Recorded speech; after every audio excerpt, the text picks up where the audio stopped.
बिस्मिल्लाहिर्रहमानिर्रहीम अस्सलातु वस्सलामु अलैका या सय्यदी या रसूलल्लाह व अला आलिका व सहाबिका या सय्यदी या नबी अल्लाह। अस्सलाम वालेकुम जी, मेरा नाम सिकंदर है और आप देख रहे हैं मेरा यूट्यूब चैनल क्वालिटी ट्रेडर्स।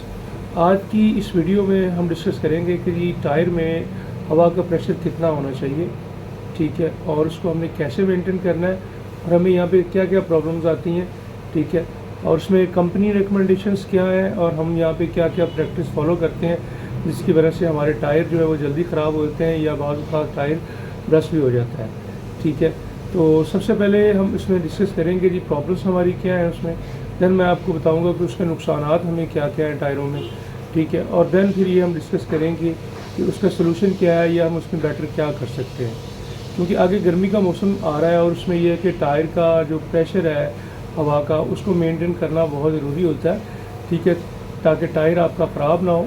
तो ये वीडियो जो है ये बहुत ही इंपॉर्टेंट वीडियो है, आपने इसको एंड तक देखना है, ठीक है, और इस वीडियो को काइंडली आपने लोगों के साथ शेयर करना है ताकि हम में से मोस्टली लोग जो हैं उनको नहीं पता होता कि स्टैंडर्ड्स क्या है या कैसे इसको फॉलो करना है या इसमें प्रॉब्लम्स क्या है। तो ये वीडियो को एज अ सदका जारिया समझ के शेयर कीजिएगा ताकि इसमें यह है कि लोगों का नुकसान ना हो, लोगों की गाड़ी का नुकसान ना हो और कीमती जान का नुकसान ना हो, ठीक है जी। तो आइए वीडियो स्टार्ट करते हैं। अच्छा जी, सबसे पहले ये कि टायर शॉप्स पे हमें 3 तरह की गेजेस जो है नज़र आती हैं। डिजिटल गेज होती है, एक निडल गेज जिसको क्लॉक गेज भी कहते हैं और एक पेंसिल गेज। डिजिटल गेज में ऐसा ये इशू नहीं होता, लेकिन पेंसिल गेज और निडल गेज में ये बहुत ज़्यादा मसला होता है कि अगर एक दफ़ा ये गेज गिर जाए तो इसकी जो रिज़ल्ट एक्यूरेसी है वो ख़राब हो जाती है, यानी कि आप जो हवा भरवाएंगे उसका जो लेवल ये बता रही होगी वो एक्यूरेट नहीं होगा। अच्छा जी, इसके बाद एयर प्रेशर को टायर में चेक करने के लिए डिफरेंट पैरामीटर्स होते हैं। पीएसआई होता है, बार होता है, केजी सीएम होता है और किलो पास्कल होता है। जो कंपनी रिकमेंडेशंस होती हैं वो पीएसआई या किलो पास्कल पे होती हैं, लेकिन यहाँ पे मार्केट में ये होता है कि इनकी सेटिंग भी चेंज हुई होती है। तो मेक श्योर करें कि जहाँ से भी आप डिजिटल गेज से हवा भरवा रहे हैं तो वहाँ पर पीएसआई यानी कि पाउंड्स पर स्क्वेयर इंच पे उसकी सेटिंग हुई हो। अच्छा जी, इसके बाद आता है कंपनी रिकमेंडेशंस। या तो सर ये हमें पता नहीं होती या हमने इनको फॉलो नहीं करना होता। तो कंपनी रिकमेंडेशन जो है एयर प्रेशर के हवाले से उसका एक स्टिकर आपको ड्राइविंग साइड पे दरवाजे के साथ आपको नज़र आ जाएगा। तो इसमें आपको पीएसआई या किलो पास्कल में ही स्टैंडर्ड नज़र आएगा। तो इसको हम फॉलो नहीं करते, जिसकी वजह से जो टायर है उनमें एयर प्रेशर हम एक्यूरेट नहीं रख पाते और टायर ख़राब हो जाते हैं। अच्छा जी, इसके बाद ये एक इशू आता है अनइक्वल प्रेशर का। हम लोगों ने अपने स्टैंडर्ड बनाए होते हैं जी, पीछे हमारे जो 4 लोग बैठे होंगे तो आप ऐसा करें कि पीछे 40 हवा कर दें, आगे 30 कर दें। ये इतना ज़्यादा डिफरेंस नहीं होता। अगर आपने इक्वल हवा टायरों में नहीं भरवानी अगले और पिछले टायरों में तो काइंडली एक से 2 पाउंड का फ़र्क आप समझ आता है, लेकिन जो कंपनी रिकमेंडेशन भी है इससे ज़्यादा जो अगर आप हवा का डिफरेंस रखेंगे तो टायर ख़राब होंगे। अच्छा जी, इसके बाद एक और बड़ा इशू आता है यहाँ पे ओवर प्रेशर और लो प्रेशर का। देखें जी, अगर प्रेशर टायर में हवा का ज़्यादा होगा तो ओवर इन्फ्लेशन की वजह से सेंटर वाला हिस्सा जो है वो टायर का वो आपका रोड पे लगेगा, साइडें नहीं लगेंगी।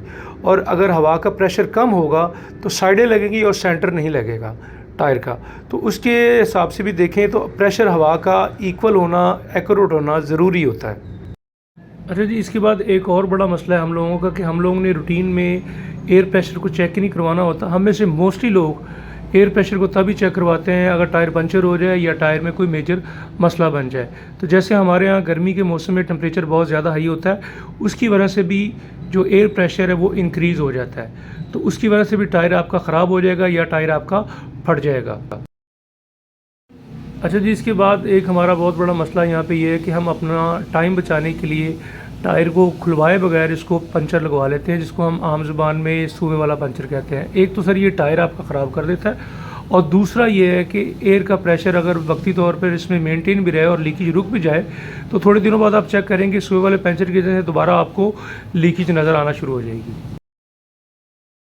जी, अब हम बात कर लेते हैं कि टायर में एयर प्रेशर को मेंटेन ना करने की वजह से हमें नुकसान क्या क्या होता है। अगर तो टायर में एयर प्रेशर ज़्यादा होगा जिसकी वजह से रोड ग्रिप सबसे पहले गाड़ी की आपकी ख़त्म हो जाएगी। हमारे पास अक्सर गाड़ियां जो है वो व्हील बैलेंसिंग के लिए आती हैं, तो व्हील बैलेंसिंग का इतना इशू नहीं होता जितना टायर में ओवर प्रेशर की वजह से टायर जो है उसकी रोड ग्रिप ख़त्म हो जाती है। तो जैसे उसका प्रेशर कम करते हैं गाड़ी ओके हो जाती है। अच्छा जी, इसके बाद अगर एयर प्रेशर टायर में ज़्यादा होगा तो उससे डेफिनेटली टायर आपका ब्लास्ट होने का भी ख़तरा होता है और अगर लो होगा तो टायर आपका डाउन चल जाएगा। डाउन चला हुआ टायर इसको कहते हैं कि जो रिम है वो अंदर से, चाहे अलॉय रिम है चाहे सादा रिम है, वो अंदर से टायर को काट देगा। अब इस तरह का जो टायर उसे डाउन चला हुआ टायर कहते हैं, और डाउन चला हुआ टायर जो है इसका कोई भी कंपनी या दुकानदार इसका क्लेम नहीं करते। अच्छा जी, इसके बाद टायर में अगर हवा का प्रेशर ज़्यादा है तो जैसी आपकी गाड़ी की स्पीड 100 प्लस जाएगी, गाड़ी आपकी जंप करेगी और कंट्रोल में नहीं रहेगी। एक तो गाड़ी कंट्रोल में नहीं रहेगी, दूसरा आपका सस्पेंशन भी जो है वो मसला करेगा। ठीक है, हमारे पास बैलेंसिंग के लिए गाड़ियाँ जब आती हैं तो ओवर प्रेशर की वजह से गाड़ी जंप कर रही होती है, जैसे ही हम प्रेशर कम करते हैं हवा का, गाड़ी बिल्कुल ओके हो जाती है। एयर प्रेशर ज़्यादा होने की वजह से एक नुकसान ये होता है जी, गाड़ी का जो ब्रेक सिस्टम है वो प्रॉपर काम नहीं करता, क्योंकि जैसे ही हवा का प्रेशर टायर में कैपेसिटी से ज़्यादा हो जाएगा तो गाड़ी की जो रोड ग्रिप है वो कम हो जाएगी, और जिसकी वजह से गाड़ी की जो ब्रेक है वो भी प्रॉपर नहीं लगेगी। और अगर आपको एमरजेंसी में ब्रेक यूज़ करनी पड़ती है तो एमरजेंसी ब्रेक भी प्रॉपर काम नहीं करेगी। अच्छा जी, टायर में एयर प्रेशर रिकमेंडेशन से कम होने की वजह से जो इंजन होता है उस पर एक एक्स्ट्रा लोड पड़ता है। वो एक्स्ट्रा लोड पड़ने की वजह से जो पुरानी गाड़ियाँ होती हैं वो हीटअप भी होने का ख़तरा होता है, और हमारे यहाँ ये मसला जो ज़्यादा गर्मियों में आता है क्योंकि टेम्परेचर इंक्रीज़ कर जाता है। एयर प्रेशर अगर आप कम रखेंगे गर्मियों में या मेनटेन नहीं रखेंगे, उससे कि इंजन आपका हीटअप होने के बहुत ज़्यादा चांस होता है। अच्छा जी, ये तमाम मसाइल का हल क्या है जी? सबसे पहले तो ये है कि आप डिजिटल गेज हमेशा यूज़ करें। आप जहाँ से भी हवा भरवाएं मेक श्योर करें कि वो डिजिटल गेज हो। और दूसरी चीज़ इम्पॉर्टेंट ये है कि अगर आप आज एक स्टेशन से हवा भरवाते हैं या चेक करवाते हैं तो सेकंड टाइम या 2-3 दिन बाद आप दूसरे स्टेशन पे जाके उसको क्रॉस चेक करें, और फिर डिफरेंस को ज़रूर नोट करें कि वहाँ पे कितना था और वहाँ पे कितना है। अगर तो सेम हो तो आप दोनों में से किसी भी भरवा सकते हैं, अगर चेंज हो तो आप थर्ड वे भी जाके एक दफ़ा वेरीफाई कर सकते हैं। दूसरी इंपॉर्टेंट चीज़ सर ये है कि आपने हमेशा PSI पैरामीटर को फॉलो करना है, पाउंड पर स्क्वायर इंच को। तो आप जितनी डिजिटल गेज देखेंगे अगर उसके ऊपर PSI पैरामीटर में ही हवा भर रहे हैं तो ओके, अगर चेंज है तो आप उसको कह के चेंज करवा सकते हैं, या आप हवा बिल्कुल ना भरें। अगर दूसरे स्टैंडर्ड में हवा भरवाएंगे या तो हवा ज़्यादा हो जाएगी या कम हो जाएगी। ठीक है, और दूसरा ये कि कंपनी रिकमेंडेशन को ज़रूर फॉलो करें। कंपनी रिकमेंडेशन का स्टिकर मैंने जैसे आपको बताया है गाड़ी के ड्राइविंग साइड वाली साइड पे लगा होता है, तो आप वहाँ से देख सकते हैं। और तीसरी चीज़ ये है कि आप रूटीन चेकअप लाजमी करवाते रहें। जैसे गर्मियों का मौसम आ रहा है, गर्मियों के मौसम में तो बहुत ज़्यादा मसला होता है, टेम्परेचर की वजह से प्रेशर इंक्रीज़ हो जाता है। तो एक रूटीन में 2-3 दिन बाद अगर कमर्शियल चलाते हैं तो फिर आप डेली बेस पे भी उसको चेक करवाते रहें, तो कोई इशू नहीं, उससे आपके टायर सेफ़ रहेंगे। और लास्ट इंपॉर्टेंट चीज़ है कि एयर का प्रेशर इक्वल होना टायरों में ज़रूरी है। अगर आप कंपनी रिकमेंडेशन देखेंगे तो उसमें 1-2 पाउंड का फ़र्क होता है, लेकिन अगर आप इक्वल रखेंगे तो उससे आपकी गाड़ी ज़्यादा स्मूथ चलेगी और इंजन पे भी लोड नहीं पड़ेगा। ठीक है जी।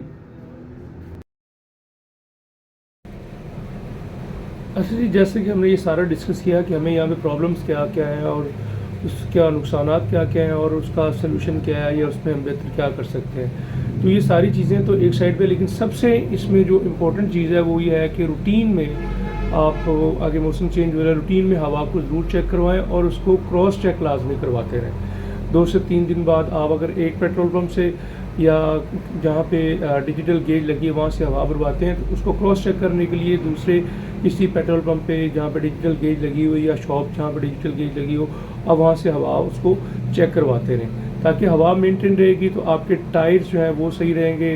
और जैसे कि मैंने आपको अभी डिस्कस किया है, गाड़ी पे लोड नहीं पड़ेगा। तो ये सारी चीज़ें इंपॉर्टेंट हैं, हवा के साथ डायरेक्टली रिलेटेड हैं। ठीक है जी, तो अब आज की वीडियो के लिए इतना ही। बाकी इसमें अगर आपको कोई मज़ीद इन्फॉर्मेशन चाहिए हो तो आप मुझे मैसेज करके पूछ सकते हैं, बाकी कमेंट भी कर सकते हैं। ठीक है जी, और वीडियो को शेयर लाजमी कीजिएगा क्योंकि ये एक मैसेज है जो कि मोस्टली लोगों को नहीं पता होता। तो मेरे ख्याल में जिस बंदे ने गाड़ी रखी हुई है या इवन के बाइक भी है उसको भी ये पता होना चाहिए कि एयर प्रेशर को कैसे मेंटेन करना है। ठीक है, और इसको मेंटेन करने का फ़ायदा क्या है और अगर हम मेंटेन नहीं करते तो देन नुकसान क्या है, क्योंकि टायर का रेट जो है वो बहुत ज़्यादा हो चुका हुआ है। ठीक है, टायर जो है गर्मी में जो थोड़ा सा यूज़ टायर होगा या चला हुआ टायर होगा वो आपको काम नहीं देगा, वो आपको चेंज करना पड़ता है। तो टायर्स को मेंटेन रखने के लिए, उसको आप देर बाद चलाने के लिए एयर प्रेशर का होना बहुत ज़रूरी है, प्रॉपर एयर प्रेशर का। ठीक है जी, तो मिलते हैं नेक्स्ट वीडियो में। अपना बहुत ख्याल रखिएगा। अल्लाह हाफ़िज़।